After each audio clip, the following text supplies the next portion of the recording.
Assalamualaikum warahmatullahi wabarakatuh. Pada hari ini saya melaksanakan pelatihan GTA tahun 2023. Tema fasilitator pembelajaran digital, yaitu tugas mengenai smart presentation aksi nyata saya tentang budaya positif. Perkenalkan, nama saya Kuswororini SPD.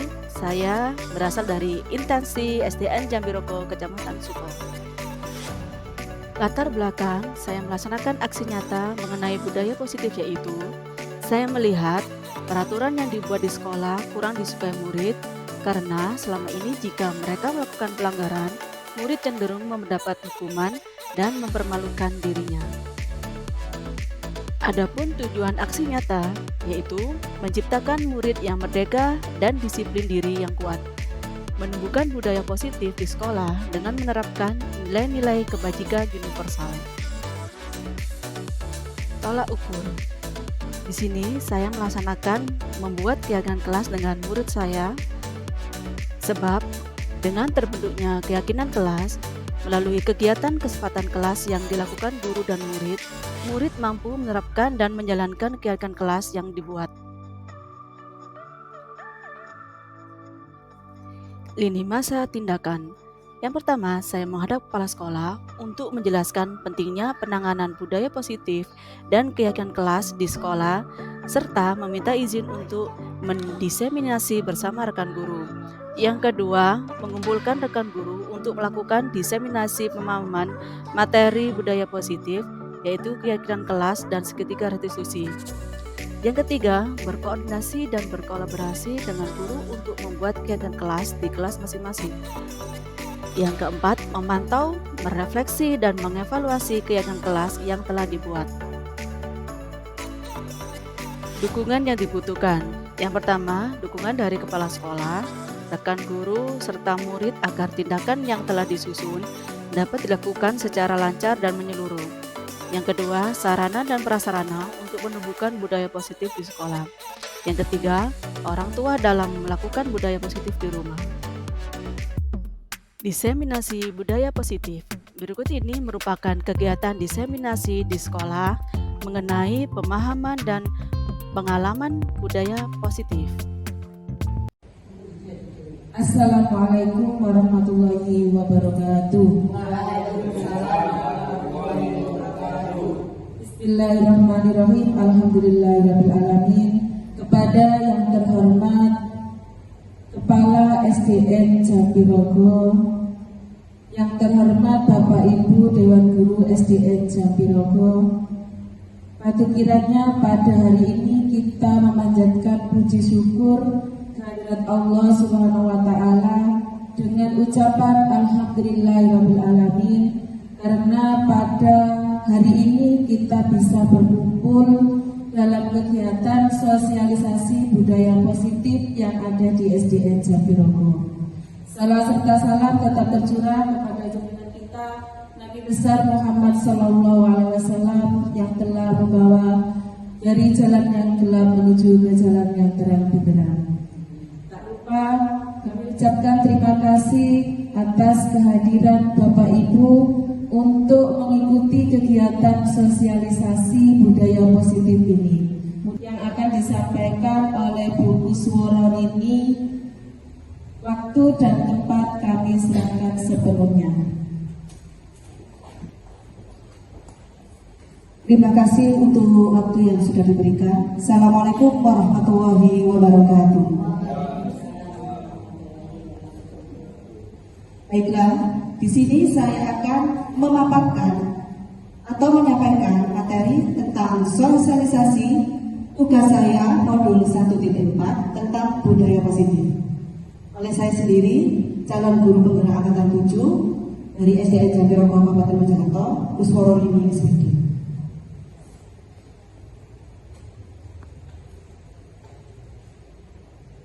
Sebelum materi ini berlanjut, di sini ada pertanyaan pemantik. Jadi nanti Bapak Ibu bisa menjawab dengan setuju atau tidak setuju. Pertanyaan pertama, hukuman dapat mendisiplinkan anak. Bagaimana Bapak Ibu? Setuju apa tidak? Tidak setuju. Banyak variasi jawaban, ada yang setuju dan ada yang tidak setuju. Pertanyaan kedua, pemberian hukuman dengan hal-hal positif seperti membaca, membersihkan halaman sekolah dapat meningkatkan disiplin anak. Bagaimana? Bapak Ibu, setuju atau tidak? Masih bervariasi jawabannya, yaitu setuju atau tidak setuju. Untuk pertanyaan yang ketiga, memberi penghargaan dapat meningkatkan motivasi belajar anak. Bagaimana Bapak Ibu? Setuju atau tidak? Setuju. Jawabannya sama, yaitu setuju. Untuk jawaban dari pertanyaan kita ini nanti akan dipaparkan pada materi-materi berikutnya.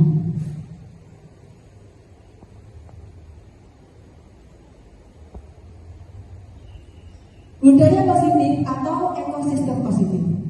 Di sini mengenai filosofi Ki Hajar Dewantara. Ya.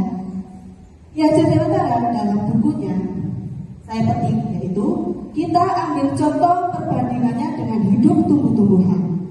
Seorang petani, yaitu ini contoh seorang petani yang menanamkan tumbuh-tumbuhan atau sedang contohnya di ladang atau pesawahan. Dalam hakikatnya sama kewajibannya dengan seorang pendidik yang menanam padi. Misalnya hanya dapat menuntut tumbuhnya padi.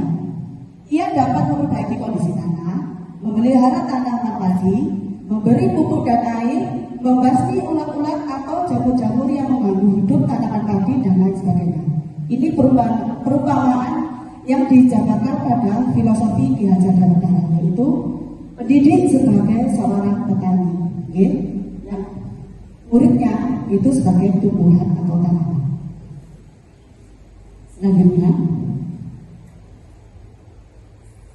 pendidik perlu fokus menyediakan suasana belajar dan proses pembelajaran yang memungkinkan anak menguatkan dan menumbuh kembangkan motivasi intrinsik pada anak, di mana anak senantiasa merasa kompeten, saling terhubung dan otonom.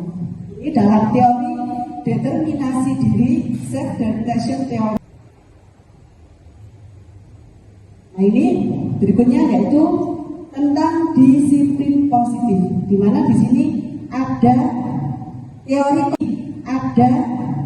teori kontrol atau choice teori oleh William Glasser. Anda tidak bisa mengontrol orang lain, hanya Anda yang bisa mengontrol diri Anda sendiri. Makna disiplin, belajar kontrol diri dengan menggali potensi diri kita sendiri agar tercapai tujuannya, yaitu menjadi seorang yang diri kita inginkan berdasarkan nilai-nilai yang diri kita hargai. Apa hubungannya dengan perilaku, kontrol dan sebagainya? Saya akan jelaskan. Semua perilaku memiliki tujuan sesuai dengan teori motivasi. Yang pertama, teori motivasi ini ya Bapak Ibu, untuk menghindari hukuman. Yang kedua, mendapatkan imbalan. Itu adalah motivasi ekstristik. Yang ketiga, untuk menghargai diri sendiri sesuai dengan nilai-nilai kebajikan universal dan piagam kelas. Ini adalah motivasi intrinsik. Kemudian model berpikir menang-menang, kolaborasi dan konsensus menciptakan pilihan-pilihan baru. Yang mana penurunannya yaitu 5 posisi kontrol. Yang pertama, penghukum. Yang kedua, pembuat rasa bersalah. Yang ketiga, teman. Yang keempat, pemantau. Yang kelima, manajer. Untuk berikutnya, realitas kebutuhan kita berbeda. Kita berusaha memahami pandangan orang lain tentang dunia. Setiap orang memiliki gambaran yang berbeda sesuai dengan turunannya 5 kebutuhan dasar manusia. Yaitu yang pertama, bertahan hidup atau survival. Yang kedua, penguasaan atau kekuasaan. Yang ketiga, kasih sayang dan rasa diterima. Yang keempat, kesenangan. Yang kelima, kebebasan. Ini nanti akan berpengaruh. Apakah makna disiplin itu? Berasal dari bahasa Latin disiplina yang artinya belajar. Yang kedua, makna asal dari kata ini berkonotasi dengan disiplin diri dari murid-murid Socrates, dan Plato. Ketiga, disiplin diri membuat orang menggali potensinya menuju sebuah tujuan apa yang dia hargai. Namun, dalam budaya kita, makna kata disiplin telah berubah menjadi sesuatu yang dilakukan seseorang pada orang lain untuk mendapatkan kepatuhan. Selama ini seperti itu, ya. Disiplin menekankan pada orang lain, terutama murid, biar patuh. Kecenderungan umum adalah dengan apa yang kita hargai atau pencapaian suatu tujuan mulia, walaupun tetap tujuannya yaitu supaya bisa berjalan dengan baik, dihargai, dan tujuannya yang mulia. Selanjutnya, nilai-nilai kebajikan universal. Nilai-nilai kebajikan adalah sifat-sifat positif manusia yang merupakan tujuan mulia yang ingin dicapai secara individu. Nilai-nilai tersebut bersifat universal dan lintas bahasa, suku, bangsa, agama, maupun latar belakang.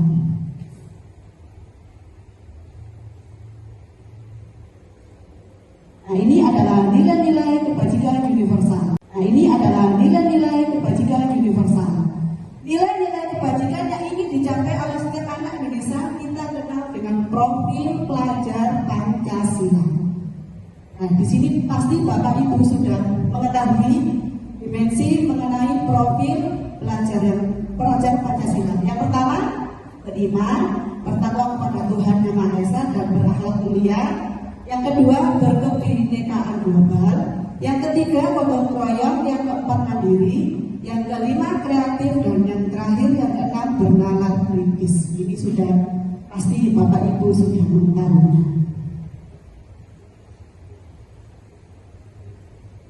Teori motivasi perilaku manusia. Yang pertama, untuk menghindari ketidaknyamanan atau hukuman. Apa yang akan terjadi apabila saya tidak melakukannya? Yaitu motivasi eksternal. Di sini motivasi eksternalnya yaitu biar dia menghindari ketidaknyamanan. Yang kedua, untuk mendapatkan imbalan dari orang lain atau institusi. Apa yang akan saya dapatkan apabila saya melakukannya? Ini juga motivasi eksternal. Yang ketiga, untuk menghindari diri sendiri. Saya akan menjadi orang lain, saya akan menjadi orang yang seperti apa bila saya melakukannya. Ini yang dimaksud atau tujuan intinya, Bu. Jadi Bapak Ibu, motivasi internal, tujuan dari disiplin positif lebih menekankan pada motivasi internal, yaitu untuk menghargai diri sendiri. Contohnya, saya akan menjadi orang yang seperti apa bila saya melakukannya. Selanjutnya, ini ada kolom atau diagram atau tabel tentang tindakan guru. Kalau kita perhatikan, pasti ada perbedaannya, Bu, ya. Tidak sama antara apakah itu hukuman atau konsekuensi. Okay? Nah, yang pertama, yang sering kita lakukan atau pernah, ya, bukan sering, pernah kita lakukan. Yang pertama, mencatat 100 kali dalam buku kalimat saya tidak akan terlambat lagi karena dia terlambat sekolah. Itu selama ini pernah, walaupun tidak sering kita lakukan, Bu. Itu sebenarnya adalah hukuman. Saya ambil dua saja, yang kedua konsekuensi. Langsung ke nomor 4, ya. Menggantikan kertas tugas teman yang telah dicoret-coret. Itu konsekuensi, Bu, bukan hukuman. Karena dia sudah melakukan hal yang melanggar. Saya hanya ambil dua contoh, nanti kan jenengan baca sendiri. Berikutnya, penghargaan berpengaruh pada, ini ada pengaruh jangka panjang dan jangka pendek. Kemudian penghargaan itu juga merusak hubungan. Jadi penghargaan selama ini bukan hal yang positif real. Sebenarnya penghargaan itu juga bisa merusak hubungan atau bisa dikatakan hukuman. Okay? Penghargaan sama saja dengan menghukum. Penghargaan mengurangi ketepatan. Penghargaan tidak efektif. Penghargaan menurunkan kualitas. Penghargaan mematikan kreativitas. Penghargaan mengurangi motivasi intrinsik. Kenapa? Kalau kita hanya memberi penghargaan tanpa menekankan nilai-nilai dari kebajikan, kenapa dia mendapatkan penghargaan? Itu sama saja dengan menghukum. Anak tidak akan mandiri, anak tetap merasa ya sudahlah, nanti kalau saya melakukan kesalahan atau kebaikan saya akan mendapatkan penghargaan, atau hanya itu motivasi dalam dirinya. Itu tidak ada bedanya dengan menghukum bapak ibu. Tidak akan bisa merubah anak itu menjadi lebih baik sesuai dengan nilai-nilai kebajikan. Kalau memang yang ditekankan adalah kedisiplinan.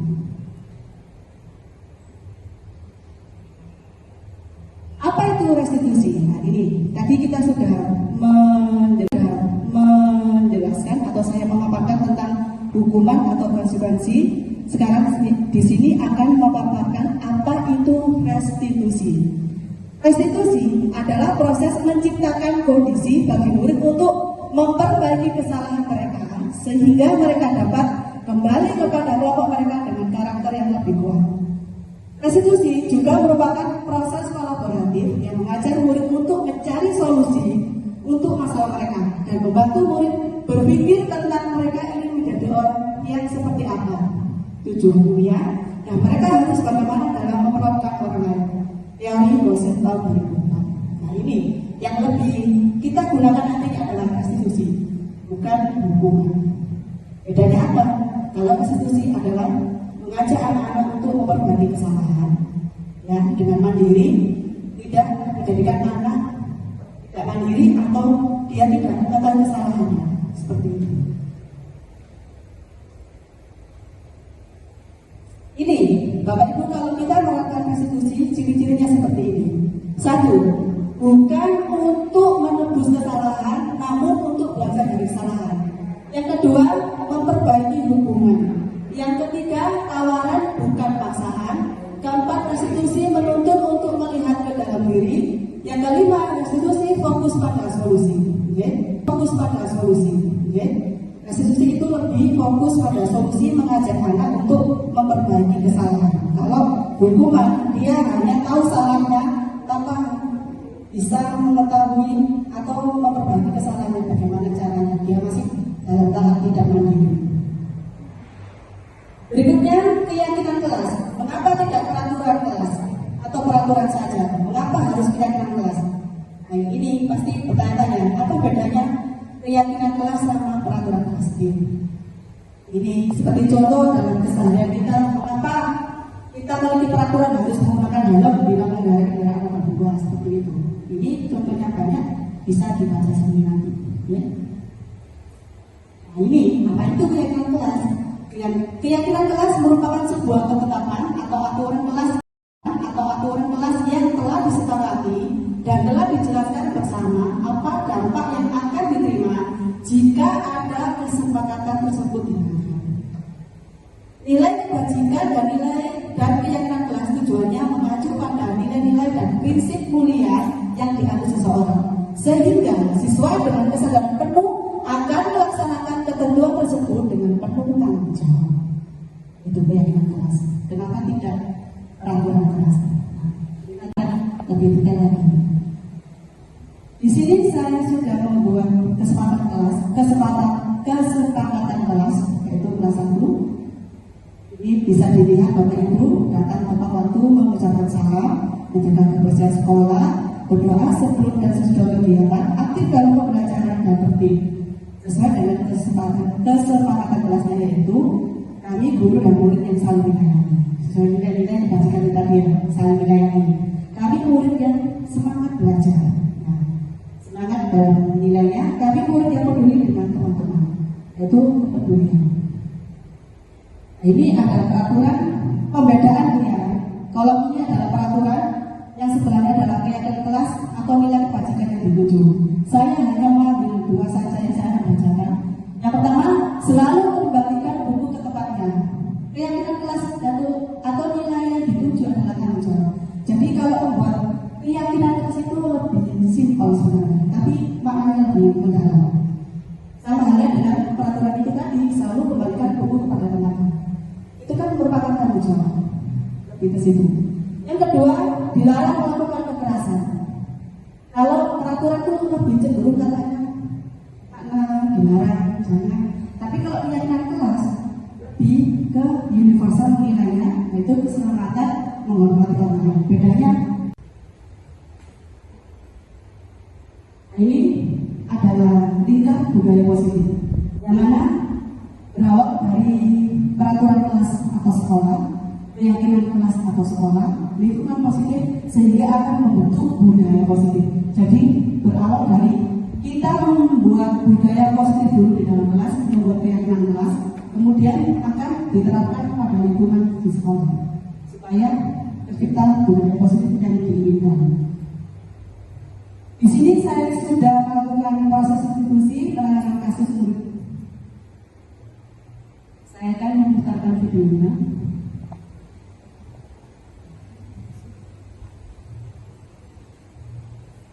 Maaf kalau suaranya kurang jelas.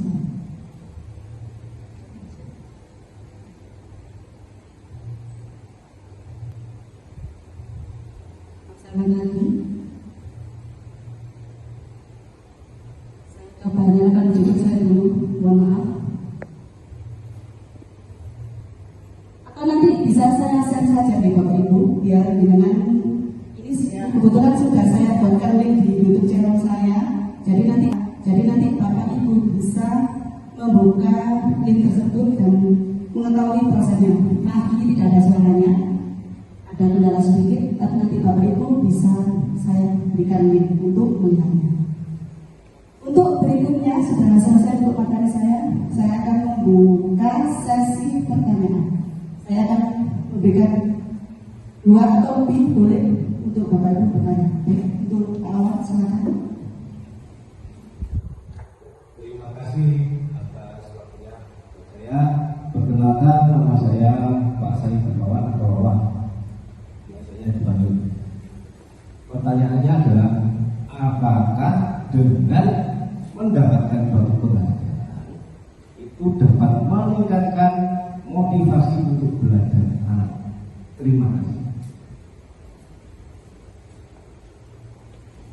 Baik, saya akan menjawab pertanyaan dari Bapak. Apakah dengan memberi bangku penghargaan bisa meningkatkan motivasi belajar anak? Bisa meningkatkan motivasi belajar anak, karena dia merasa dihargai atas apa usaha yang sudah dilakukan. Namun untuk memberi penghargaan itu kita harus melihat apakah dalam kurun waktu yang sudah mendapatkan penghargaan itu ada perubahan dalam dirinya menjadi lebih baik kah? Atau kalau dia melakukan hal itu memang dia dapat penghargaan. Dan kalau kita ingin mencapai keberhasilan kita biar anak tersebut meningkat nilai kebajikannya, kita juga harus menekankan bahwa kamu sudah mendapatkan penghargaan ini karena kamu sudah bersikap ini. Misalnya dia sudah disiplin datang ke sekolah tepat waktu, kita beri penghargaan dengan memberikan bintang, misalnya ke dia bintang 4 karena dia sudah melakukan satu hal yang baik. Tetapi kita harus tekankan, kamu nanti kalau misalnya guru ini tidak masuk digantikan guru lain, meskipun kamu datang awal lebih disiplin awal, kamu jangan mengharapkan penghargaan. Karena apa? Guru ini memberikan penghargaan kepadamu karena kamu sudah meningkatkan nilai kebajikan terutama disiplin. Seperti itu. Harus tetap kita lihat perkembangannya. Kalau dia memang sudah menerapkan kedisiplinan dan dia sudah mengetahui, oh saya walaupun tidak ada gurunya saya tetap disiplin, tidak diberi penghargaan, sudah mencapai apa yang kita inginkan. Bagaimana Pak Wawan? Terima kasih. Baiklah, untuk pertanyaan berikutnya saya masih membuka. Baik, Ibu, monggo.